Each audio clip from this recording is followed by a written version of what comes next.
Okay. Okay, let's open a word of prayer. Lord, thanks for our time we can spend together today. Pray you'll bless our time together and the church services to follow. In Jesus' name, amen. So in case you're wondering why I prayed that way, we're having a communion and a church fellowship dinner today, or lunch. So we're doing this, I'm recording this at 8 a.m. Eastern on Sunday. So just a couple things, housekeeping things in terms of my schedule and things that I have going on. I'll be speaking at the End of the World Conference in Southern California the weekend after the election. You can go to hopeforourtimes.com to get information on that conference. It'll be at 412 Church in Temecula, California. And then on Tuesday evening, election eve, or election night, excuse me, I'll be at Calvary Chapel of the Harbor, I think it's called, with Tom Hughes, doing a prophecy update. I think it's 7 p.m. on Tuesday, November 5th. I'll also be around Southern California if some of you want to contact me about getting together outside the conference. I'll be there at least through the 10th or 11th. And let's see. So I did a number of interviews this week. I would really recommend that you go watch them. They're on our YouTube channel. They're both under, by the way, if you want to get my stuff, go to YouTube, type in my name, and then in the upper right-hand corner, you'll see a little thing called search filters. Click on search filters and then click on search filters, then click on upload date, and that should give you the most recent stuff that I have that's up on YouTube that's been posted. So that's the easiest way. And then bookmark that page, and then you can just go and click on that bookmark, and you'll always be able to access my most recent videos if you're so inclined. And if you want to get on there and vote them down or whatever, that's fine too. That's your choice. But so I did some interviews this week. So they'll be under the live tab at Fellowship Bible Chapel YouTube channel, or under the videos tab. We usually post them in both places for a couple of reasons. But I did an interview with,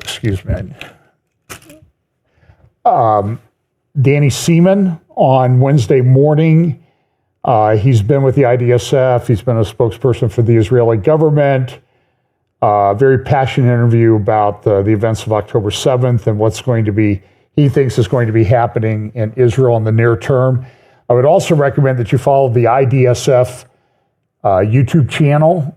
They post about a 30-minute briefing every Monday through Thursday. You can also sign up and get that sent to you and join in the live stream and maybe submit questions. They have a variety of different guests there, very informative. General Amir Avivi, the founder of IDSF, and then other security experts, military experts, and people in Israel participate on that channel. And then also on Wednesday morning, I did I would say it was a great interview. It was an interview with a great person, Colonel Miri Eisen, E-I-S-I-N. She has a website, I think it's called Miri Eisen, MIRIEISIN.com. She's a retired colonel in the IDF. She was a spokesperson back in the Olmert administration. And I'm going to play a clip of her today because that she did a few months ago. But go listen to our interview. She's very articulate, very knowledgeable. And it's one of these ones where I don't know if she and I would sit down and if we would agree on everything politically, but we agree that Israel has a major security problem and things that they really need to deal with. So that's retired Reserve Colonel Miri Eisen. That was on Wednesday. And I think I did some other things, but I don't remember. Now, tomorrow I'm going to record some interviews that'll be up on their social media as soon as they can get them edited and put up. That'd be with my friend Tony from New Zealand on Minute to Midnight. Record that tomorrow. And then a guy that he has followed me, and I know I've met him when I was out in California. Vendog used to be in the DJ industry, I guess, in Southern California, and we'll be doing an interview tomorrow evening. And then on Tuesday, I'm going to do an interview, discussion with Bill and Tanya Koenig about issues in Israel. They were just over there recently. Also participated in a conference in the Netherlands. Tanya is I think she's from Brazil, but she lived a lot of years in the Netherlands. So we're going to talk about that. Of course, you know Bill's book, Eye to Eye, and with some of the storms and everything, and I'll talk a little bit about that. He always has some things to bring to that. And then Tuesday night at 7 p.m., live, 7 p.m. Eastern, 4 p.m. Pacific, we're going to do a technology, transhumanism, technocracy, AI roundtable with Patrick Wood, Britt Gillette, Scott Townsend, and myself. This is probably the fifth or sixth one that we've done. We'll just talk about some of the issues. So some of the things I might talk about today on terms of technocracy and transhumanism, a lot of that, well, not a lot of it. Some of it's going to be saved for Tuesday night. But by the way, we have so much to talk about. I don't know how we'll ever get done. Again, this is sort of my mind trying to get together a prophecy update. This is my wheel of prophecy that I'm sort of in process about. We'll just take a spin and start talking on each topic. In fact, today it's going to seem like it's a wheel of prophecy because with the interviews and everything that I did, I really usually have my slides in not so great order, but this is probably the worst that it's ever been since I've been studying. And so we talk about this, we talk about these topics: acceleration, convergence, logistics, and understanding. And I think we sort of live in the age of, is this ready to be fulfilled? I think we're getting very close to some of these things where actually someday somebody may stand in a pulpit someplace and say, this is that which was prophesied. Now, I think we need to be very careful with that. And I think sometimes, and I'll talk a little bit about this with regard to the storms, I think we sometimes jump the gun a little bit.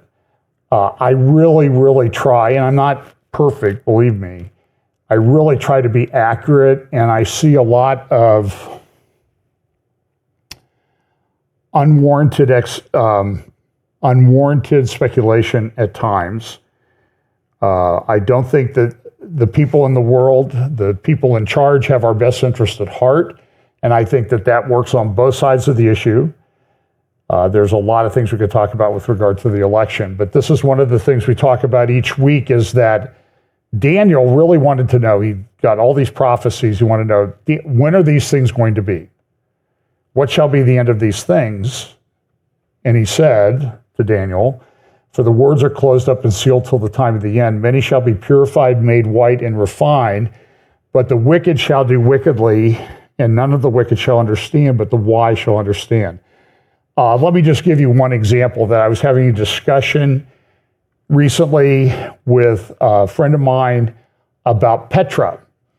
And the usual evangelical teaching is that when the abomination of desolation takes place in Matthew 24, Jesus gave the instructions to Jews to flee, get out of Jerusalem, pray that it's not on Shabbat, pray that it's not on the Sabbath, pray that it's not in the winter, pray that you're not a nursing mother at the time, because you're going to need to get out of town very, very quickly. Don't even go inside and get your clothes, just leave. And I think it's interesting what's going on in Israel right now. It occurs to me that with the siren warnings that are taking place, with all of the rocket and missile attacks, and was just a week ago, a little over a week ago, that Iran launched the largest ballistic missile attack at one time, number of ballistic missiles of any country against another country in human history. So Iran attacked Israel directly. About 180 ballistic missiles They claim that some of them were hypersonic. I don't know how many of them hit. I've heard anywhere from 10 to 34 to 68 to 100. I don't know. And a lot of it depends on the number goes up the more you hate Israel. So some of these anti-Israel military guys like John Mersheimer and others and Douglas McGregor, who continually post videos and participate in interviews where they say Israel's over, Israel's done, Israel's finished, Israel's not going to have any success, ignoring what we see going on the ground. But I think what's happening with these attacks and these rocket attacks and the safe rooms, and people are supposed to flee to them, it's sort of, I think, preparing people's minds for the warning that takes place in Matthew chapter 24 to flee, get out of town. You in Judea and Jerusalem, get out of town.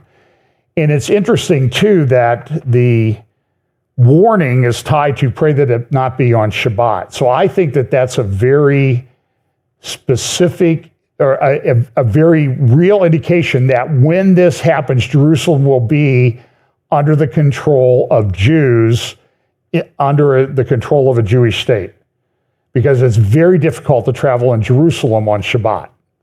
You can't get a bus. You can't even get a cab. And if you're in an Orthodox Jewish neighborhood, we stayed one time we were there on the edge of a very Orthodox, ultra-Orthodox Jewish community. They put up street barricades, and if you try to drive around those barricades, they will stone your car. And I'm not talking about with little rocks. They will throw dangerous rocks at your car because that's how they think they should enforce Shabbat and the travel. So sometimes what we see these prophecies, but when you drill down to sort of think like, well, how do they come about? There's a logistics aspect that indicates, well, it has to be this way. So when you read in Matthew, and by the way, I miscited Ezekiel 35 a couple weeks ago, and I apologize for that.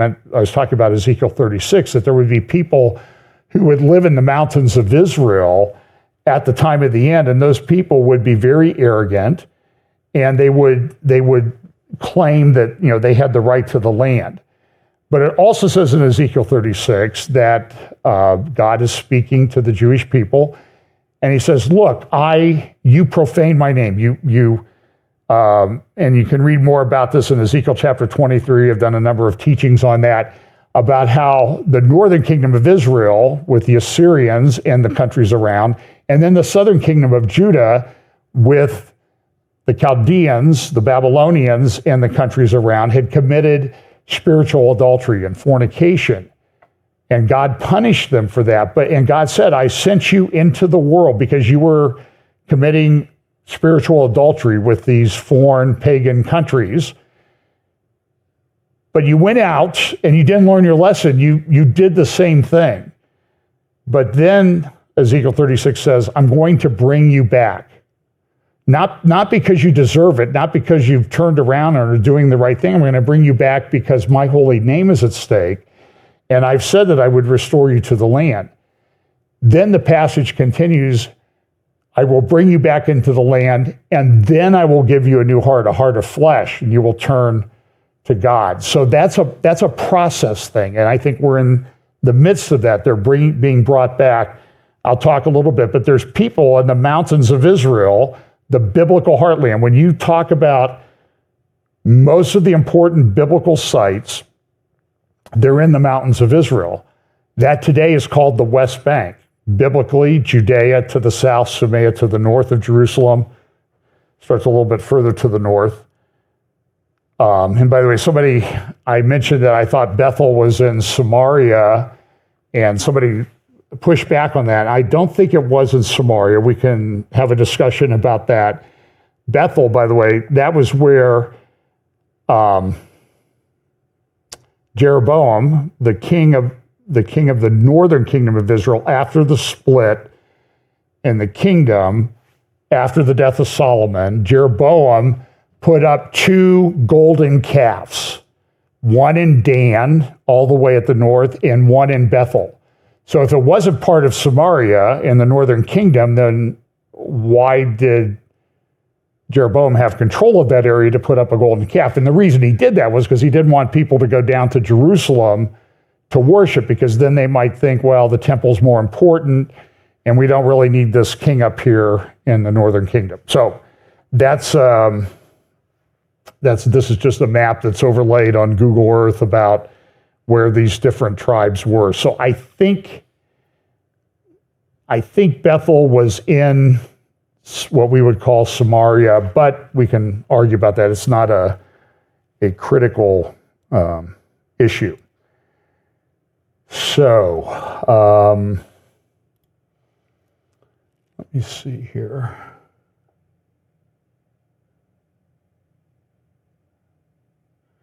Okay, well, let's talk a little bit about these storms, because there's a lot of different theories going around. Man controls all the weather. I think man does things to affect the weather. I don't know how directly man can control the weather. I know about HAARP. HAARP has existed for a long time. We learned about cloud seeding when I was a kid in grade school. And so people have been doing this, and maybe that cloud seeding can intensify storms, but these storms have tremendous energy. And so what we saw here with Helene was, this is an article from Wired, and I don't remember if I talked about this last week or not, but Hurricane Helene had the potential to send shockwaves through the semiconductor industry. And you're like, what does North Carolina have to do with the world semiconductor industry? And the answer is, in Spruce Pine, North Carolina, there's a very important, I think there's 6 mines, might be a couple companies that control them, is the purest deposit of silicon quartz in the world. So the silicon quartz can be taken and made into computer chips and all these different things that are important in the semiconductor and tech industry without being highly refined. It can be refined, but it would take a lot of time and energy to do that. The nice thing about what's in the mountains of North Carolina is that it's very pure and it doesn't have to be refined and processed. And some of the people, by the way, everybody talks about global warming. So everything's a problem with global warming. I saw an article in Foreign Affairs, I may talk about if I have time here at the end, about how global warming and climate change affects everything, and it's a threat to democracy. Everything is a threat to democracy, including voting for someone that they don't like. That's seems to be the definition of democracy, but that's a threat to democracy in many of these things. But the mine was up in the area of North Carolina that was affected by the storm. Let me pull up a map that I have here.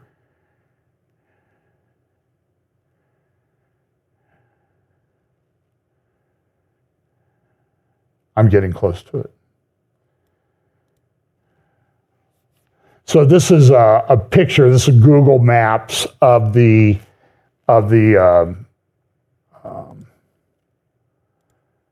storm. So if you look here, so here is Asheville right here. Asheville was kind of at the center of this.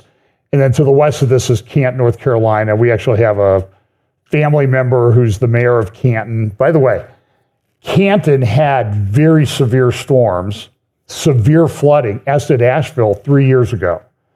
Half the town of Canton was destroyed in the flooding. After that, by the way, the major employer in town, a paper mill, 1,100 employees, they decided to close up. So that town has been economically devastated. And we have family who have had a house along the Pigeon River there in Canton, and it appears that that's a total loss. Some of you know Randy Smith.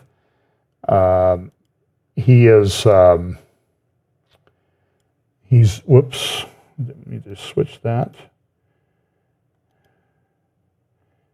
Okay, why am I not getting, oh, I know, I'm clicking on the wrong thing. Here we go. So Randy is in,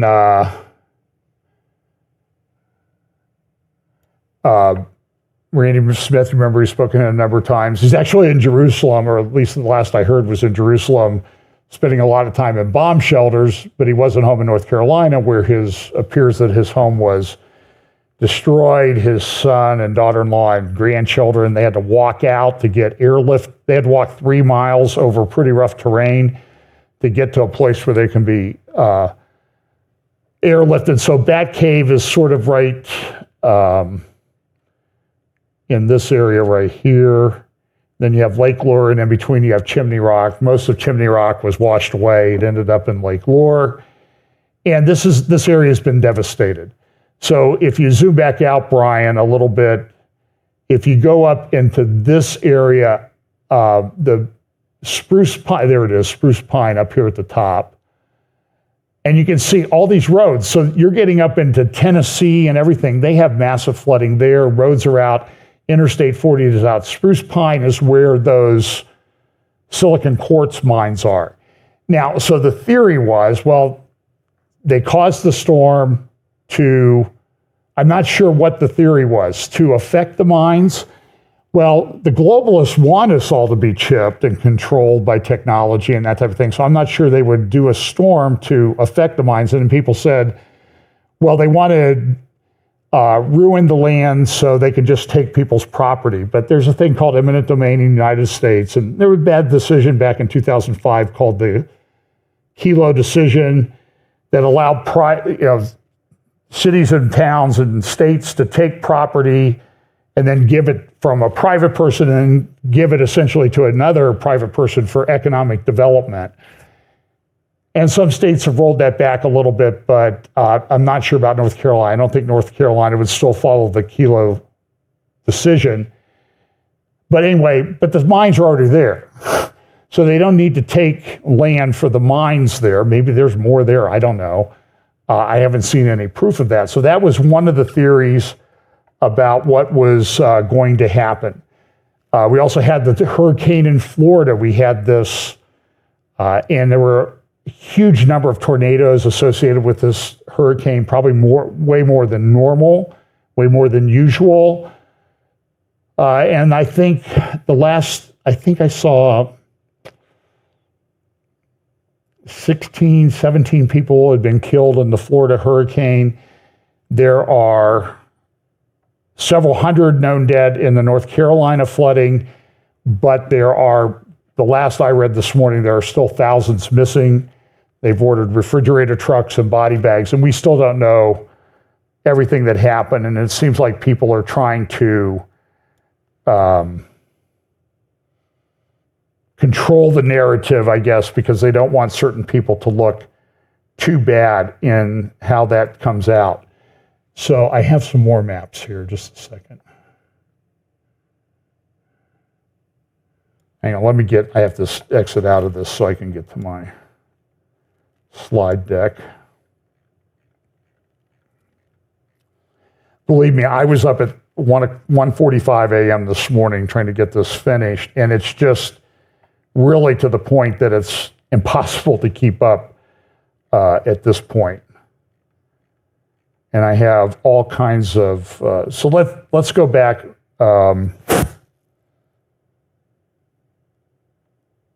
Okay, well, this is the Florida hurricane. This is a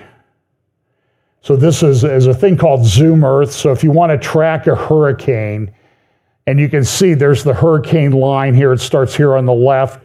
And so this is several days of the track of this hurricane through the Gulf of Mexico, down there along Mexico, as it moves essentially west to east towards Florida. And it was a huge storm. It was one of the most powerful hurricanes. If you look at the low pressure in the eye of the hurricane as a strength, it was probably the lowest ever in the history of the Atlantic. And then as it approached Florida, the hurricane intensity dropped. You can see the eye of the hurricane there, and it dropped down to a 4 and then a 3, and it hit Florida. Went across Florida, lots and lots of tornadoes. Hit around Sarasota, Florida was the center of the eye, and then exited on the east coast of Florida around Cocoa Beach, Satellite Beach, Merritt Island, in that area. So I talked to a lot of friends who've been through many hurricanes down there before. A lot of them are tired of it. There are people leaving. Insurance costs are through the roof because insurance companies exist to protect your property to some extent, but they are also profit-making companies, and paying out billions and billions of dollars in hurricane-related losses. Eventually, they have to raise the rates so they can make money. And then people say, well, it's not fair that you're raising my rates because I didn't have any damage, but you live in a hurricane zone. And we've seen enough big storms in Florida, and Florida population has gone through the roof recently. So it's a very complicated issue. So the hurricane was not as bad as it could have been. There was a lot of flooding. They're still going to have days of flooding there as the thing crossed Florida. It didn't hit Tampa directly. And just my observation of watching hurricanes, because I have friends who live down in Charlotte, Venice, Fort Myers, Cape Coral. We always watch those hurricanes. And it seems like, and my law firm had an office that I was with, had an office in Tampa, and we were always putting in emergency measures for the Tampa office, and then nothing would happen because it would hit Fort Myers or Punta Gorda, Port Charlotte, something like that. So this is a picture. Now, it did hit St. Pete. This is Tropicana Field, the Tampa Bay Devil Rays baseball stadium, and it ripped the roof off. And they had put 1,100 or 1,500 beds and cots on the field for first responders to stay there in the event that they had to they needed someplace to stay. So Florida did a great job of pre-staging people to help out in the thing. And so being a baseball fan and seeing the Tropicana Field looks to be almost destroyed, I will just say that there was a bright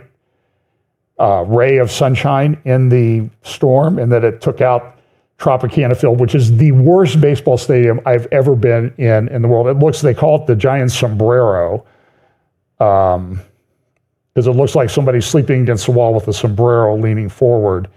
It's a horrible baseball stadium. So I'm not glad that I'm not sad that it's gone. And I'm glad it appears that nobody was hurt in this whole process. But there were 16 or 17 people, at least by last count, killed across Florida. Lots of people injured, probably in the low billions of dollars in property damage. And it's going to be a big issue. So now, the other storm that took place before that was Hurricane Helene. And Helene went north, hit the coast of Florida. In fact, some of the areas, a lot of you know Charlie Garrett from the Superior Word. His house had a couple feet of flooding when Helene hit the coast of Florida before it made landfall. He got hit again. Everybody's okay at the church, Superior Word down there. I've spoken there, great people. Sergio and Rhoda in Israel, they do that YouTube channel. They're actually living down there right now. So anyway, they evacuated. They went out to the island. You can watch the videos on their YouTube channel about what they find. But then Helene went up through Georgia into North Carolina, Tennessee, caused a lot of damage.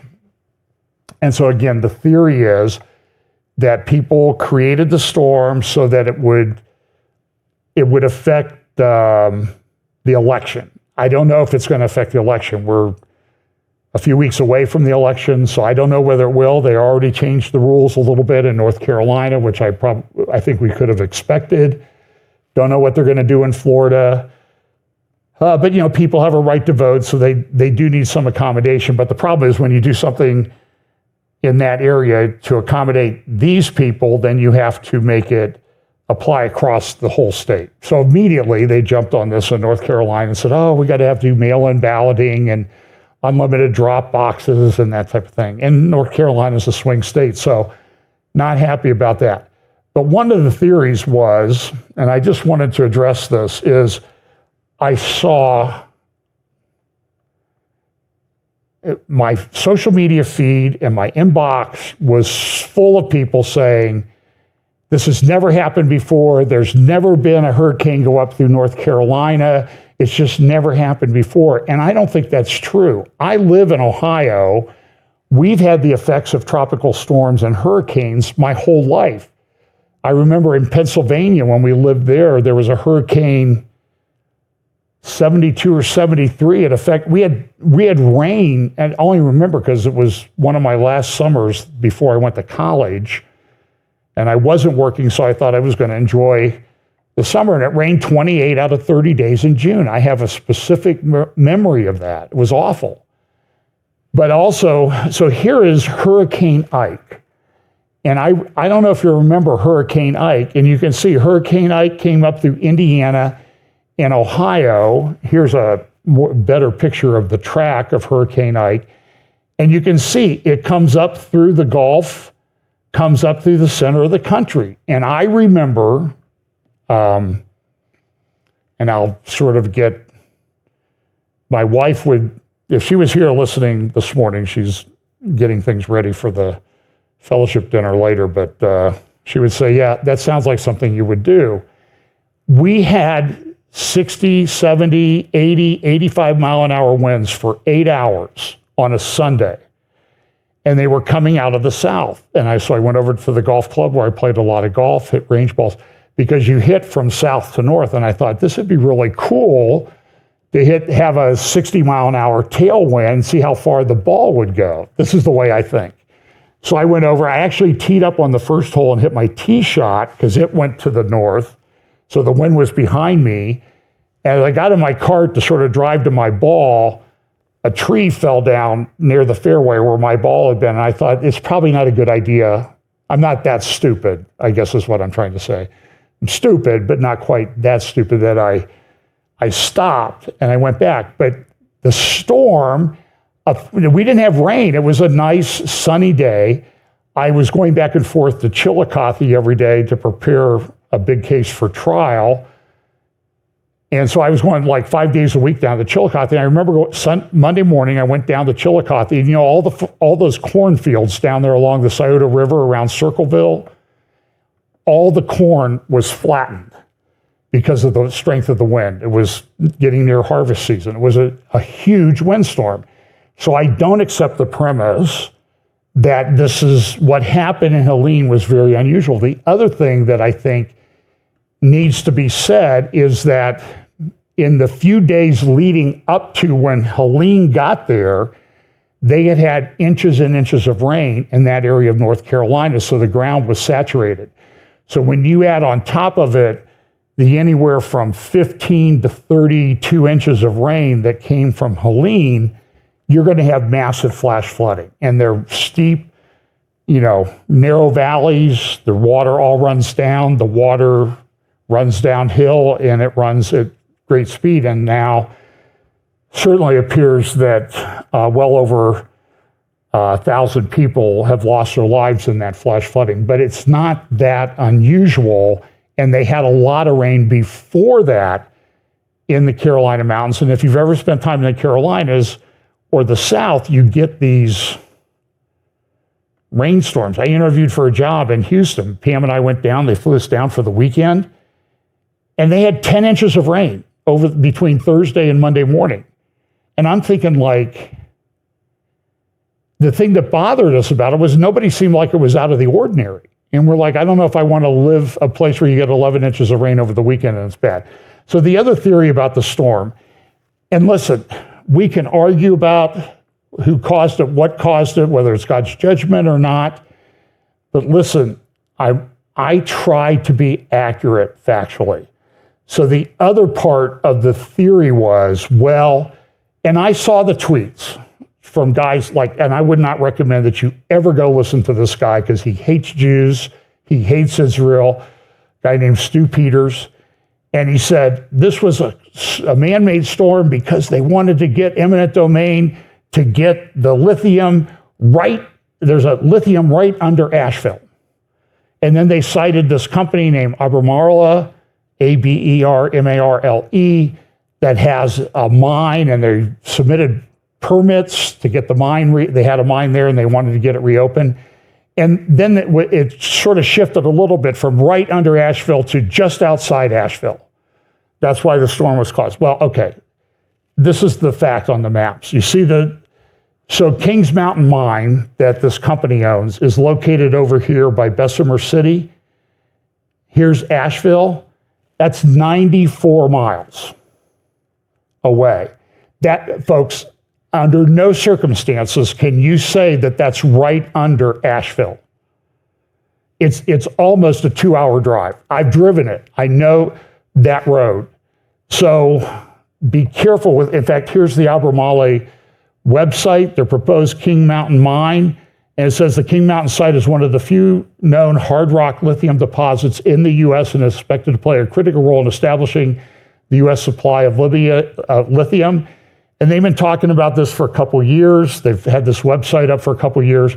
And you can see down here, they have a map of where it is. And so this is, and again, if you're driving, depending on which route you take, 96 miles one way, 94 miles the other way.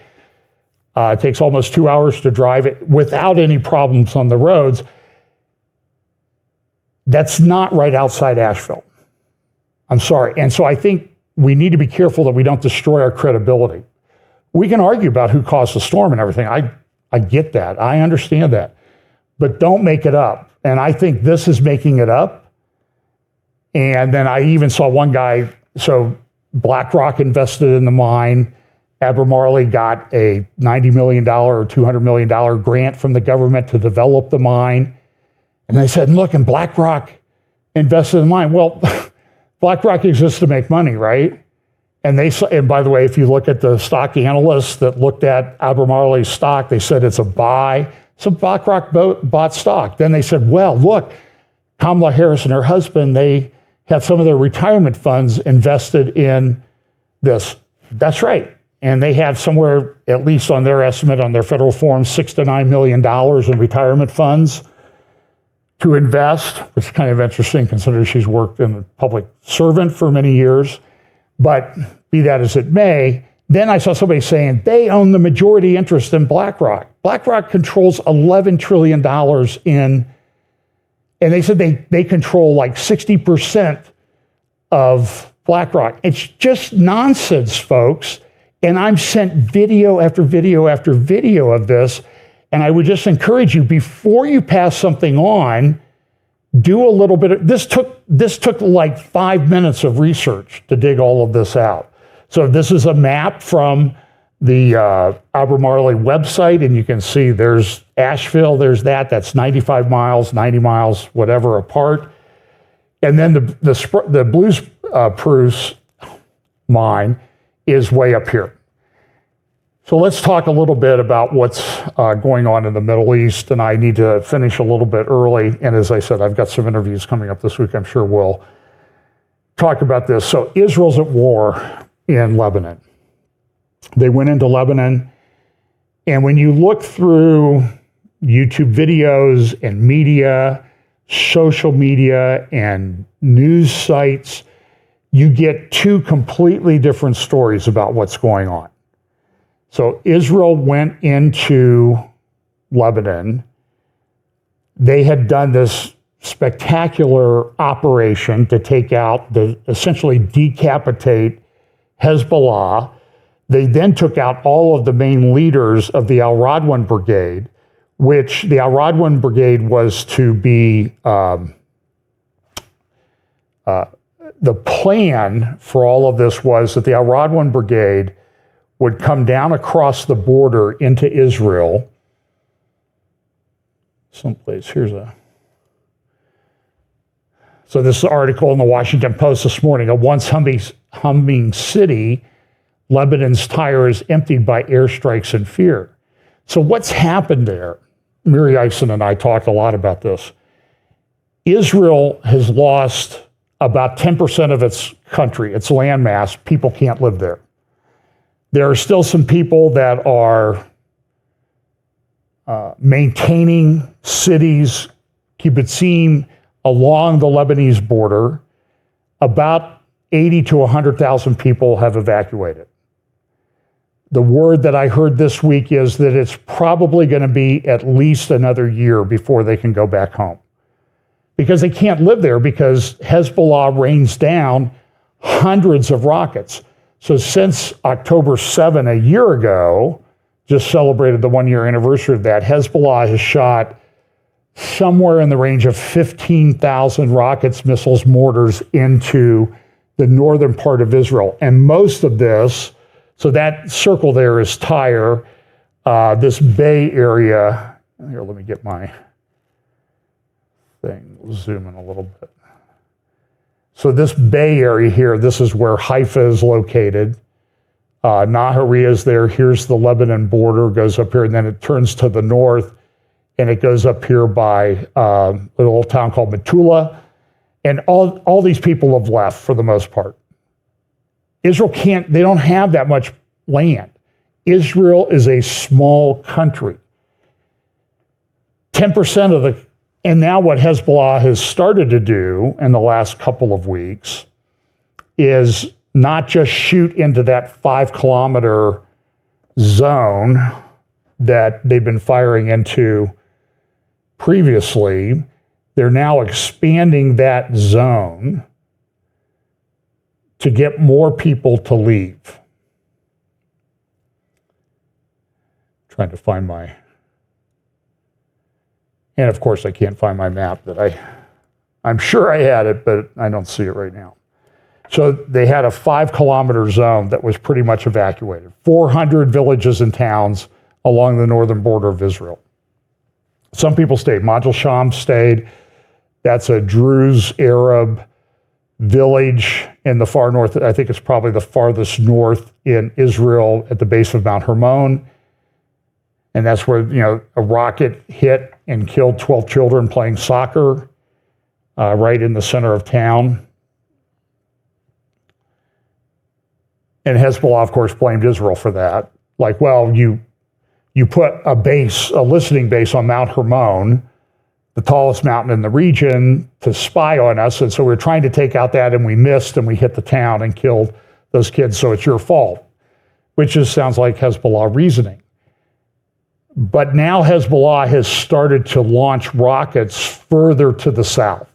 So Haifa, Nahariya, even all the way down the coast. I don't know how far down this map goes. Hadera, Nahariya, or Herzliya is a little bit south of that. This coast in here, this is Israel's tech corridor. All the big tech companies have contracts with Israeli companies or actual offices within Israel because of the tech expertise that they have. So they're trying to get that area to empty out. And Haifa is a fairly large town, and it's a major port in Israel. It's really, I think, the only natural harbor in the whole country. Has a lot of chemical plants and that type of things. And then off the coast, out here in the Mediterranean, is where they have their gas platforms and that type of thing. And Israel uses that gas. They use it for desalination plants and that sort of thing. So it's been a very important area. And Israel cannot live without that area.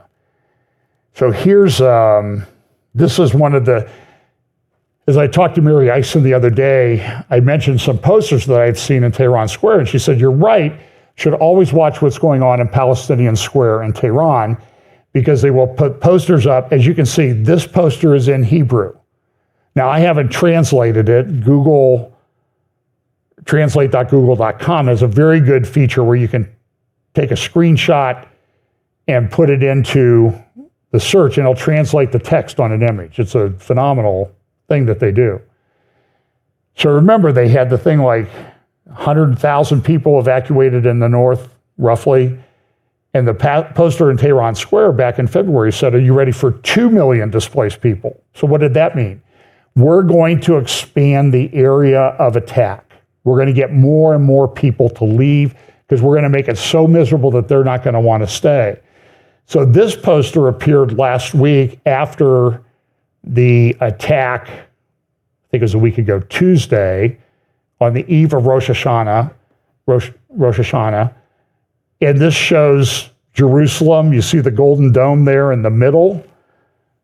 And you see the Iranian missiles raining down. This is their representation of it. So in some respects, this is good news. Now, Israel took out most of those missiles. As I heard somebody say this week, I can't remember who it was, Israel has a defense system. They have Iron Dome, they have David's Sling, they have Arrow 3. They may soon have, for smaller missiles, rockets, and drones, Iron Beam. They hope to deploy that next year. And then they also have God's Hand. That's their other protection. And I think that we've seen all these missiles launched into Israel back in April 13th, and then again a week ago, Tuesday, and only 2 people have been killed and not that many people injured. And the damages are not that severe, but it's very expensive to shoot David's Sling, Arrow 3. The type of missiles that they shot on a week ago were not really the kind of missiles that Iron Dome would take care of. So Israel probably spent, I think I played a clip last week, about $2 billion defending against what cost Iran maybe $200 million to send over. And that imbalance causes problems. And this has been economically tough for Israel. They've had big impacts to their economy. Their credit rating from the World Credit Agencies has dropped. People don't have jobs, they don't work, and they used to have a lot of people who came in from Judea, Samaria into Israel to work, and now they don't have jobs. Construction has stopped, tourism. My friend Tom Hughes is over there right now, and he says there's nobody here. I mean, he said there are no tourists in the whole country to speak of. It's a problem. Now, there are a few, but certainly not the record numbers that we saw just 2 years ago. So here's some news about this. So Iran does the attack, and now Israel has come out and said, we're going to respond. Now the U.S., this was reported this morning, this is either in I think it's in the New York Times, that the U.S. is putting new oil sanctions on Iran, which I think is a good thing. I think our government has rolled back those sanctions too much, because Iran went from selling 200,000 barrels of oil a day to 3 million barrels a day, and that's a lot of money, and that's financing all of these terror activities of the Iranian regime.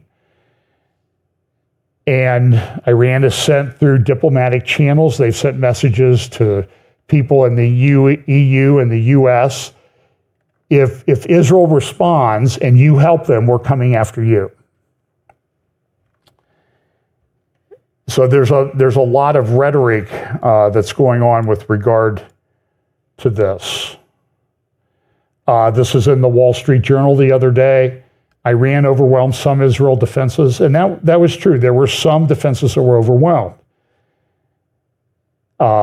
But the damage does not appear to be that severe. And of course, then the people that are pro-Iranian, pro-air, Hamas, pro-terrorism, they say, oh, that you're just lying. We destroyed all of the F-35 bombers.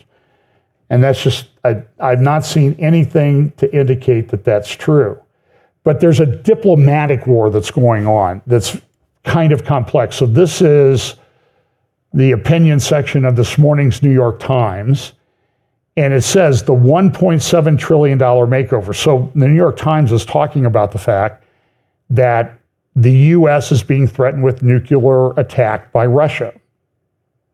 And I think it's a threat we need to take seriously, certainly take seriously.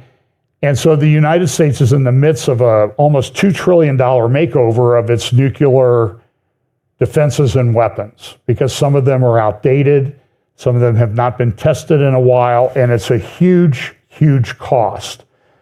They're remaking, some of our missile silos and that type of thing. Now, some of the missile silos might actually, because the technology is so outdated, they might be not subject to an EMP attack because they don't use modern chips or that type of thing. And my understanding is from talking to people who work there that there's a communication system between these missile silos, mainly in like North Dakota, South Dakota, Montana, Wyoming, that they really buried deep communication lines between all of these missile silos. So I don't know if that's true. I'm just telling you, somebody who worked there told me about that.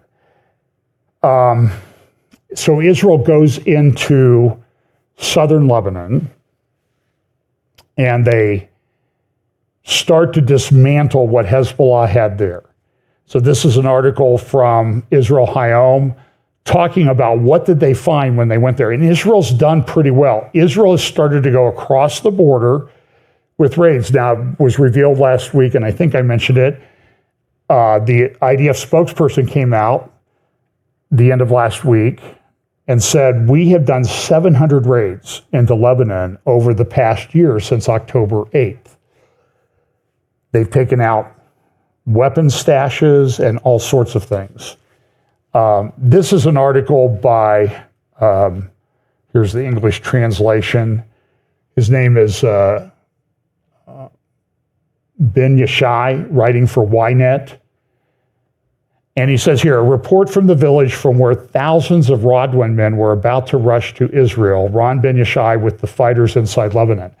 So what Israel has done is they're trying to get control of the narrative.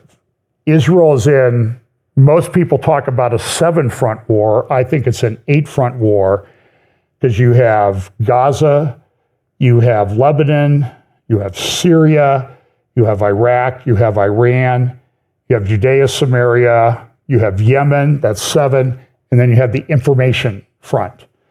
And so what Israel's doing with these IDF soldiers, to the extent that it's safe, is they're embedding news reporters who are going in with them to these areas so they can see what's going on.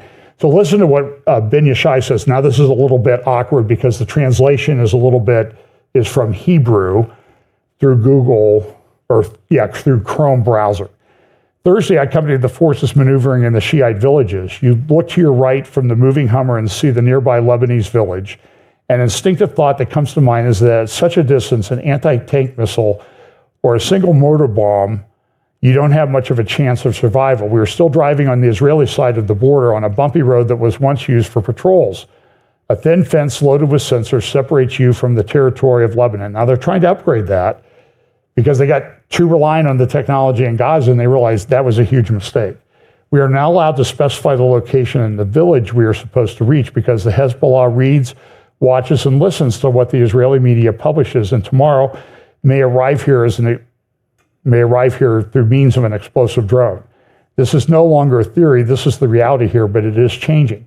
And so as they went through this one village, the report from the IDF soldiers and some of the reporters was they found weapons caches, Kalashnikov rifles, rockets, mortars, missiles in every single home.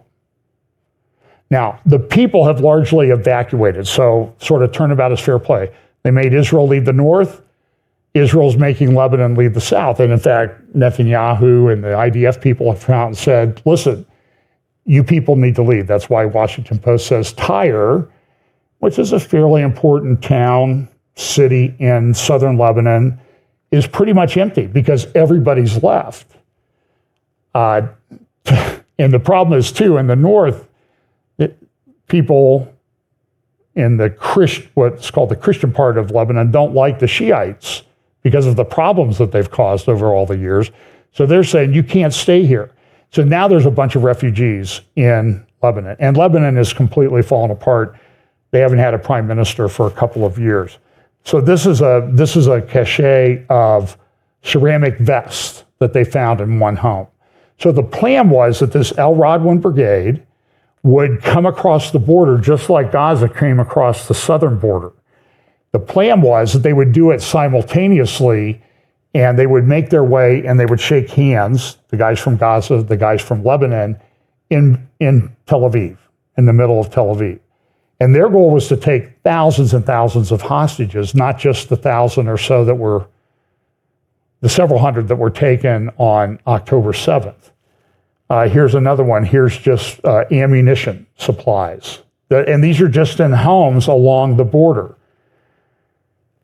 again, all of these things. So it's a huge problem, and they're trying to get people to. Now the latest controversy is that there's an Irish contingent, Irish soldiers, I think from Northern Ireland, that work with UNIFIL. That's the UN peacekeeping force. And they're upset because they said Israel came to us and they told us to get out of the area, and then they fired mortars and rockets towards a village. And that's just not, we're the peacekeepers here. And it's sort of like, well, if you were the peacekeepers here, you wouldn't have let Hezbollah, in violation of a couple UN resolutions, not the least of which is Resolution 1701 from 2006, said nothing south of the Litani River. And everything that Israel's doing right now is south of the Litani River, north of the Israel border. And of course, everybody's having a meltdown about, oh, this is just terrible. There was also a report in the news this morning about the fact that, this is Netanyahu, this is from Arab News, reject Hezbollah or Israel will turn Lebanon into Gaza. And there are some pictures of places, this is from the UAE's, United Arab Emirates national newspaper, that they are doing a lot of damage in southern Israel.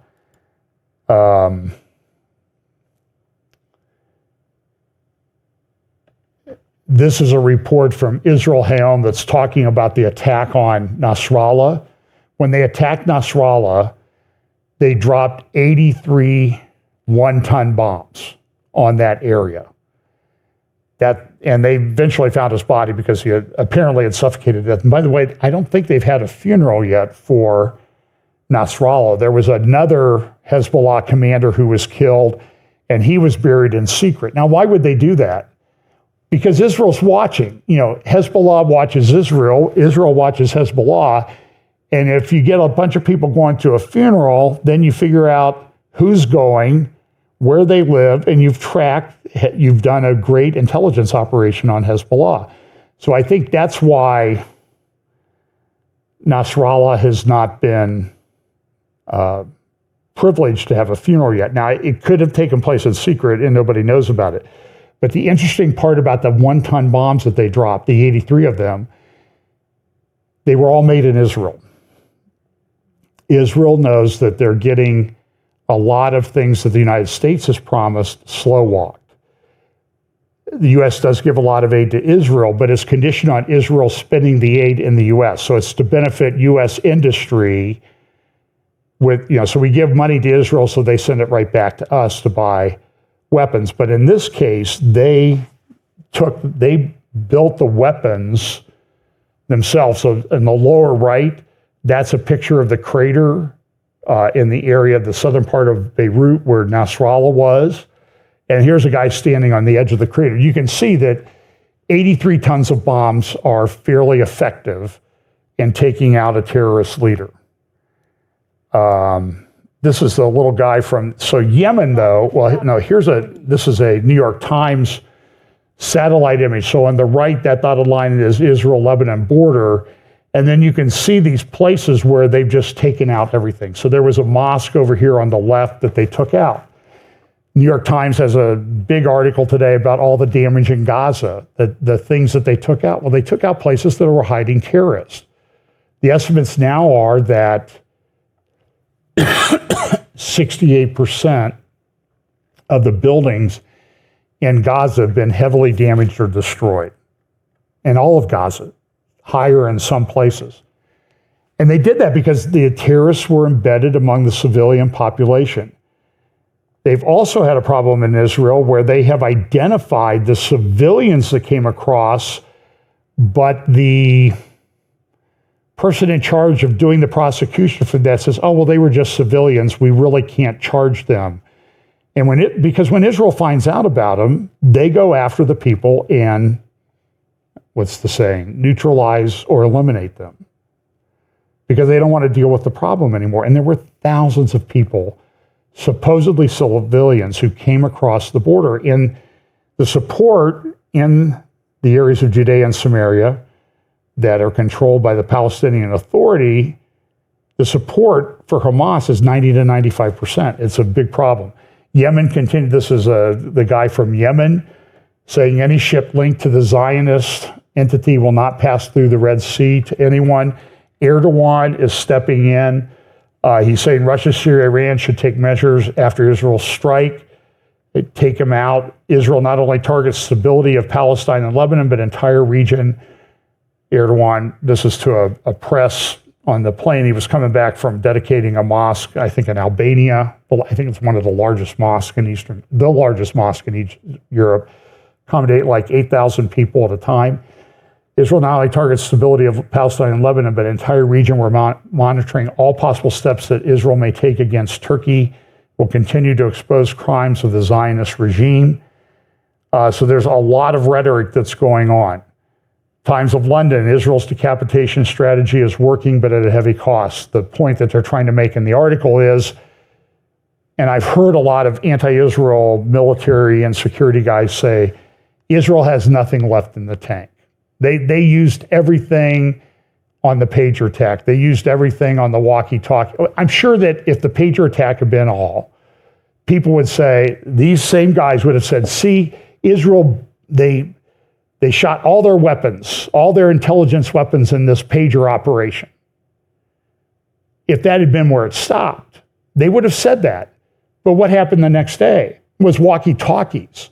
Then it was a decapitation strike, and they took out the whole leadership of this El Radwan brigade that was planning to go in.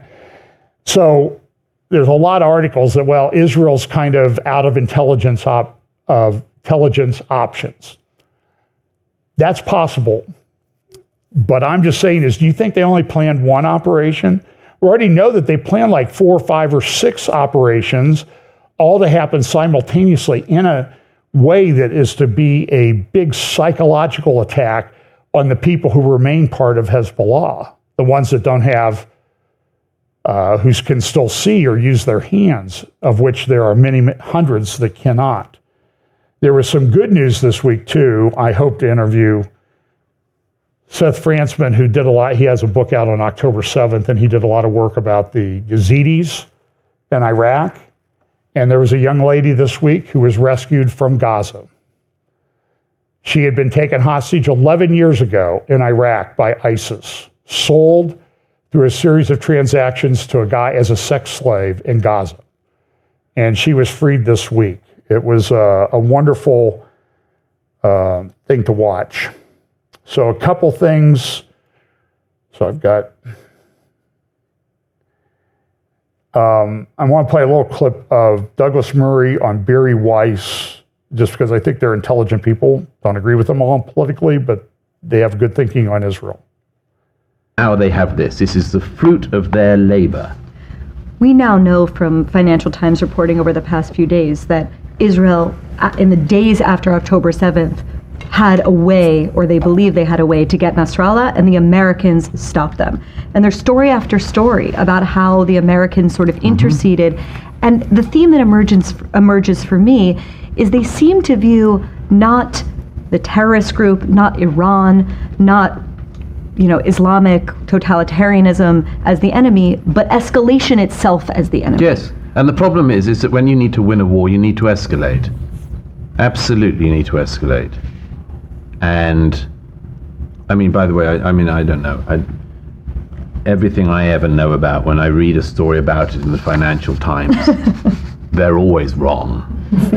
I think I it's played that possible last they're week, right on something to do with Ecuadorian politics. Anyway, I don't know. Go find the interview with Bari Weiss and Douglas Murray at the Free Press. It's well worth your time.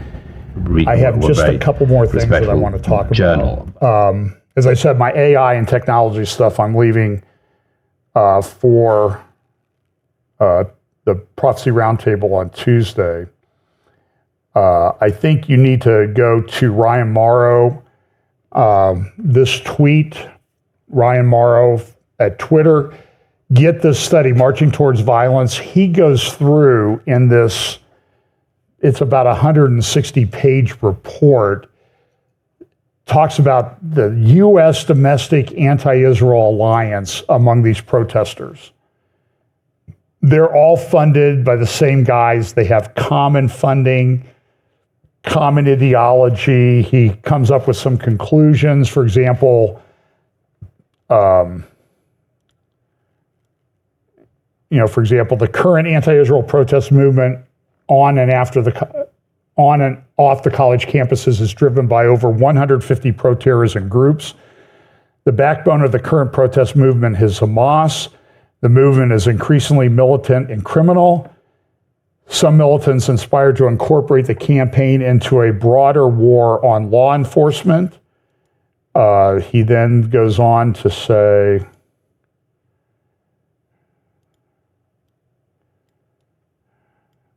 the movement's leadership largely consists of revolutionaries and advocate radical forms of socialism, communism, Marxism, anarchism, and Islamist extremism. And you can go get the report, go to his Twitter account, download the report and read it if you're interested.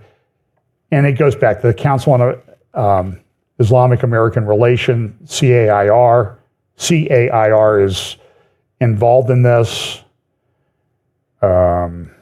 Israel has massive problems that they're dealing with. There's so quickly, what a significant thing that happened this week was Putin went to Turkmenistan, and here he is with some of the leaders of the Central Asian republics and some Arab countries that were there, Muslim countries. And this is the Tehran Times, Iranian papers.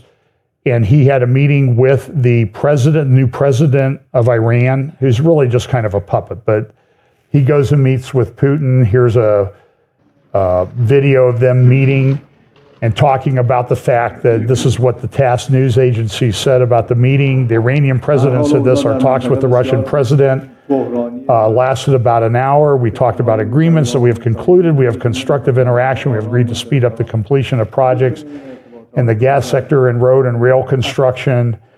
Putin talked about the fact that this is a great strategic meeting with Iran. And this is important from a Bible prophecy standpoint. You have Iran and Russia talking about how they're unified in what they're doing. There were also reports this week that in Ukraine, there have been North Korean soldiers killed by Ukrainian troops because they're there fighting on behalf of Russia. North Korean troops in Ukraine fighting on behalf of Russia. You need to understand that this thing goes much broader than just Lebanon or Gaza or Judea and Samaria. This is as I said, this is a multipolar world. In fact, at this conference in Turkmenistan, Putin gave a speech. Dear friends, now I give the floor to His Excellency President. He said, well, don't turn it up because it's somebody translating that's not hard. He says, I'd like to emphasize that Russia endorses, this is what Putin said, that Russia endorses the broadest possible international dialogue concerning the parameters of interaction in our emerging multipolar world. That's why I said it's a multipolar war. This is the view of Putin. Putin is not a good guy. He is not your friend, and he's coming out increasingly against Israel. So there was a few months ago, and I like this. I think that this is got to be one of the greatest conference rooms in the world. Look at this thing. These Central Asian, I guess because they're so vast in landmass and everything, they just figure they can, they have these giant rooms that they meet in, and Putin, everybody's always saying, oh, Putin's injured. They had the Arab guys there from the different Gulf countries, and Putin was speaking, and he talked about a multipolar world, and he's given a bunch of speeches recently. They're having a big BRICS meeting coming up in Russia. That's important. I'm going to conclude with this. Miri Eisen, a couple months ago, did an interview with some South Africans. This is about 4 minutes, if I can find it. Okay, Miri, where are you?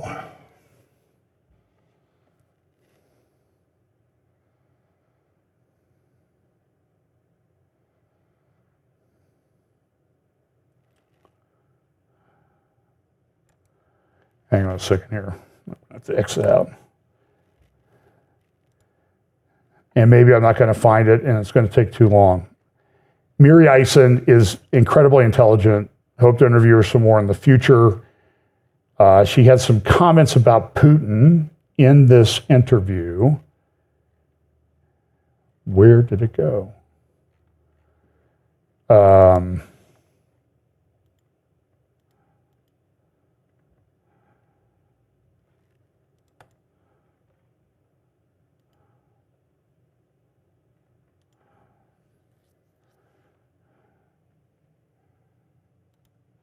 So this was about July that she did this interview.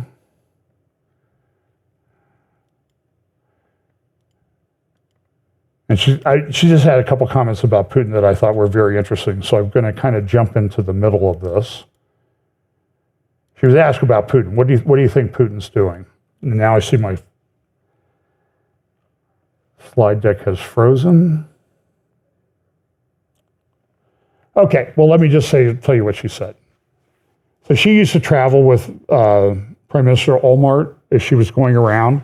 She was official spokesperson for the Israeli government and the media relations. And she said, I met a lot of world leaders. She said, the only one that I ever met that I found very scary. There have been a few was questions Vladimir about Putin. Joe Biden, about Vladimir Putin, and about Netanyahu. Here we go. Conservative governments in the world have a better relationship with them. So he has a good relationship with India and Modi, and he has a good relationship both with Italy Talking right about now, Netanyahu. with Austria. It's like, look at it in a broader sense and not in the specifics. I have no idea what Vladimir Putin wants. I'll say one thing. I'm probably the only person in our small, intimate group of thousands of people right now who's actually not just been in the same room with Vladimir Putin, but when I was the Prime Minister's international media advisor under Prime Minister Olmert in 2006-07, I was with the Prime Minister twice in Russia, met Putin twice. He is the only person that I've ever been in a room with of all the world leaders that I've met. And let's not, I'm not the world leader. I was the spokesperson. I was there for my own job. But he is a very, very deterring, scary person.